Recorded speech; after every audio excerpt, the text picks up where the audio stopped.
আসসালামু আলাইকুম। আলহামদুলিল্লাহ, আলু লাগানোর বয়স 21 দিন হয়ে গেছে। তো 21 দিনে গাছগুলোর অবস্থা দেখি। 21 দিনে গাছগুলো মোটামুটি এরকম। এই পাশে কোথাও কোথাও এখনও বের হয় নাই, বেরোচ্ছে। এই জায়গাটায় এখনও বের হয় নাই, কাছাকাছি চলে আসছে। এই যে, তো এরকম হওয়ার কারণ হচ্ছে আমার 21 দিনে সাধারণত আরও বড় হয়, কিন্তু আমার এরকম হওয়ার কারণ হচ্ছে আলুটা ঠিকমতো গাজানো ছিল না আর কি। গাজানো বলতে শিকড় বের হওয়া ছিল না। তো শিকড় বের হওয়ার আগেই লাগানো হয়েছে, এই জন্য একটু দেরিতে বের হচ্ছে। তো ইনশাল্লাহ সব বের হয়ে যাবে।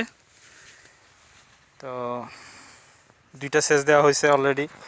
তারপর এখন স্প্রে করা হয়নি, কালকে থেকে ইনশাল্লাহ স্প্রে শুরু হবে। আর মাটি উঠাই দেওয়া হবে, দ্বিতীয়বারের মাটিটা আরও 1 সপ্তাহের মধ্যে উঠাই দেওয়া হবে আর কি। তো 1 সপ্তাহের মধ্যে ইনশাল্লাহ সব গাছ বের হয়ে যাবে। দেখেন এখানে দেখাই।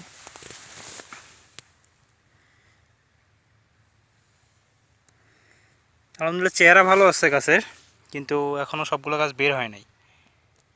তো এখান থেকে একটা শিক্ষা হইল আর কি এবার, যে না গাজানো আলু লাগানো যাবে না। গাজায় লাগাইলে আলুটা তাড়াতাড়ি বের হবে।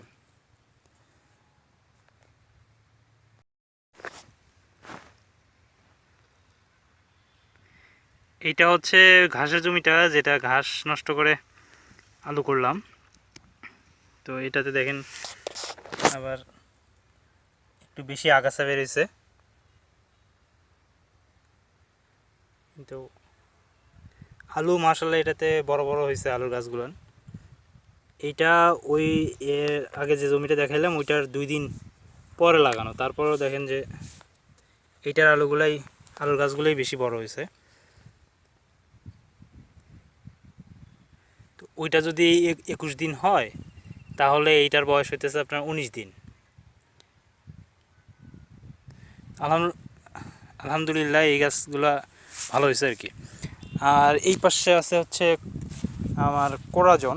এই আলুটা হচ্ছে স্টিক, আর এই পাশেরটা হচ্ছে কোরাজন। স্টিক মাইন্স হচ্ছে স্টাইরেক্স। হ্যাঁ, আর এটা কোরাজন মালিক সিডের।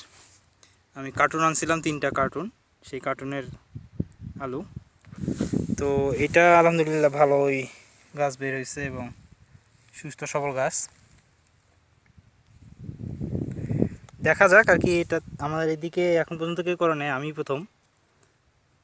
তো দেখা যাক কি হয়। আর আমাদের এদিক বহুল প্রচলিত আলু হচ্ছে স্টাইরিক্স বা স্টিক স্টিক বলে যেটা আঞ্চলিকভাবে। স্টাইরিক্সটা এই বহুল প্রচলিত, সবাই করে।